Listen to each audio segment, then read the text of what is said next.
Hi, this is Michael Rony Mullick, and you're watching the Week Ahead show. So let's discuss what has happened in the markets in the last week, and then we will look at what we can expect in the coming week. So, talking about the last week, the markets were very, very volatile, as you have seen, especially the Thursday. The expiry day was extremely volatile. People have lost huge amounts of money. Markets went three ways, and not only just Thursday, other weeks as well. Market was up one day, down one day, and making the life of traders very, very difficult, especially the non-directional ones. So considering all that, Nifty did manage to end in the green. So Nifty on a weekly basis is up by almost 350 points. Back Nifty is up almost 700 points. So everything ended well for the Indian indices in the last week, and in the US things were even better. So even after we heard the comments from Jerome Powell, the Fed chairman, and he has said that the inflation rate in the US is going to go up, and they will be aggressively increasing the interest rate to bring the inflation under control, and that can push the economy of the US into a recession as well. So this was obviously a negative comment, but still the markets have bottomed out and rallied after its comment. US market on a close to close basis, it has ended almost 6% up for the last week. And so not on the US, all those indexes are up, and even on Friday the markets rallied to more than 3%, and that is something good for the US markets. And currently SGX Nifty is also showing a good amount of gap up of almost close to 160 points for Nifty, and let us see how much of this positiveness continues in the market next week. And next week, the previous week also, there were two major developments. Others, one is in the German markets, the German chancellor has said that the German economy can face a natural gas crisis in the coming days. So that has spooked the markets a bit, and it had fallen on Thursday, but on Friday the markets recovered in Germany as well. And the other thing is related to the Indian markets. So there's a report by the Deputy Governor of RBI. In his paper, he has said that the foreign institutional investors can sell up to $100 billion in India. And so if that is the case, obviously that is something major. And when it is coming from a deputy governor of RBI, obviously it is it's not a hoax, or it's not a rumor. So that is something which has worried a lot of people, and people are scared about a black swan event happening in the markets because of this news which has been disseminated from the RBI. So that is something concerning, but right now things look positive at the present. The short-term view is positive. We are seeing the markets bottoming out everywhere. It is rallying. In India, we saw that the IT index, which has fallen 8% the week before the last week, and the last week it actually recovered almost 4% of its losses. So that is also good to see. So let us now talk about some other issues. So one more issue I should be addressing is the Japanese currency yen against US dollar has gone to a 24-year low. So that is also something concerning, and obviously should be looked into if you are tracking the global markets. So definitely yen falling significantly is again a cause of worry. And so let us look at the charts and have a clear picture of how the things look like right now. I told you about Nifty, Back Nifty, and then the IT index as well. So US market on Friday ended well in the green, so it is up 3%. S&P up 3%, Nasdaq performing really well, it is up 3.5%, and Dow Jones is also up 2.6%. The VIX in the US fell by 6%. It is well below 30. It is right now at around 27. So things look all right over there in the US markets. So the crude oil prices is slightly up. So we were seeing the crude oil prices coming down, but yesterday it closed at $107.5. So that is not a good sign once again. USD INR is at 78.23, and dollar index is at 104.121.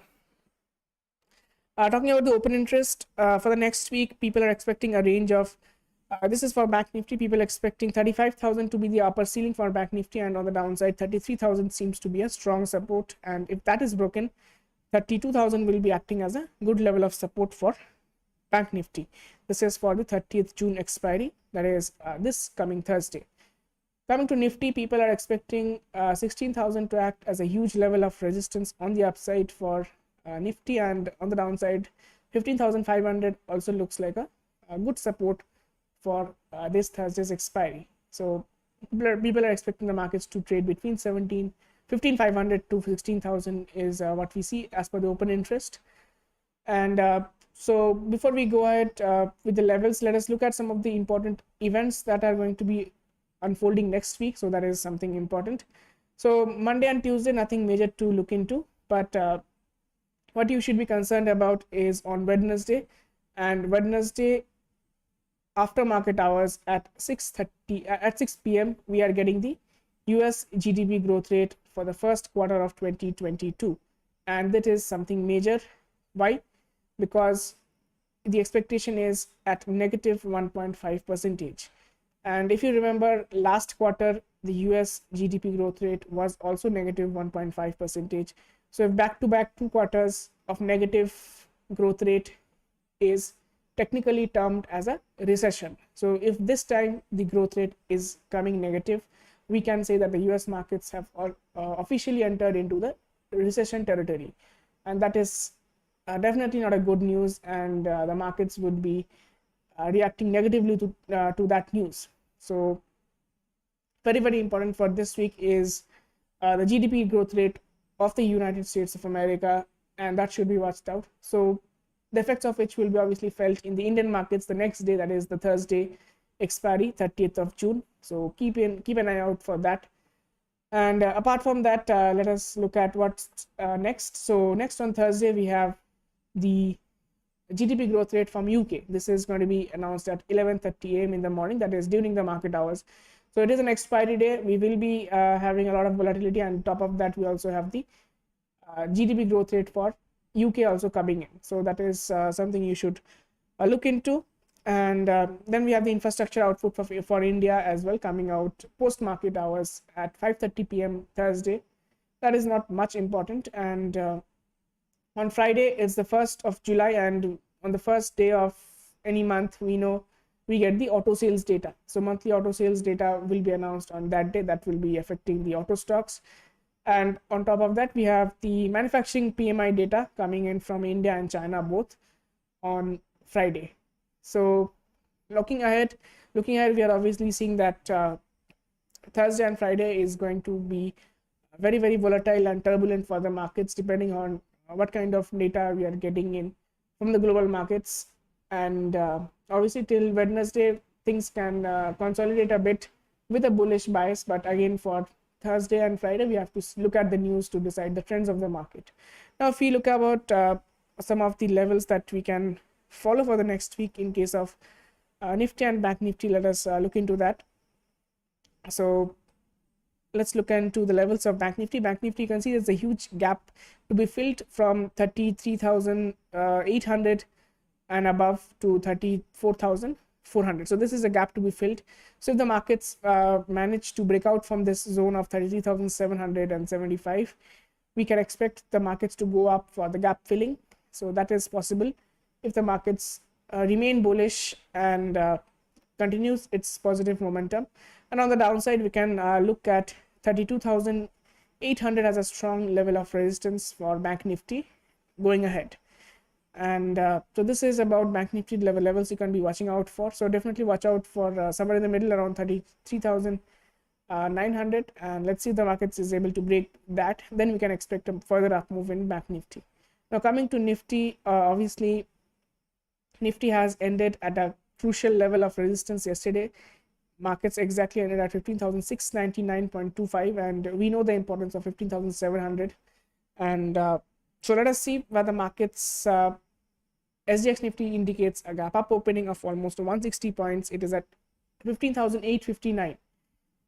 So if the bullish momentum continues, and if the Asian markets open tomorrow with a positive bias, we can see that there's we can expect a huge gap up in the markets, and the markets obviously will be reacting to that. And on the upside, 16,000 seems to be a very, very important level of resistance. If that is broken, you can definitely go for the long side of the trade, definitely, and obviously keeping stop losses in the system. So 16,000 and above, the things look very, very bullish. And on the downside, we expect a lot of supports being created on the downside, because we have the first major support will be, if the market opens up, the first major support will come at 15,700. And if that is broken, 15,400 can be watched out. And if that is broken, 15,183 levels, where the markets took support 2 times when it was falling continuously, should be watched out for.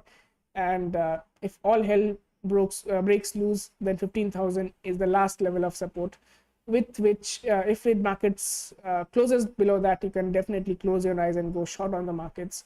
And so this is the levels of the market to watch out for the next week. And hopefully we will be better equipped with these levels, and definitely watch out for how the market reacts. So Monday, Tuesday, Wednesday, the markets can remain positive with volatility, but Thursday and Friday, again, we can't say anything, because markets will be reacting to the global news. So with this information in mind, hope you have a good week ahead, and let's join again for tomorrow morning's pre-market show, where we discuss the levels for tomorrow's trade and how the Asian markets are trading, because let's see if the positive momentum in the US markets continue for the Asian markets as well. So if that is the case, then we can expect the market to trade firmly in the bull territory. So let us see what happens tomorrow. Until that, have a good night, and thank you for watching.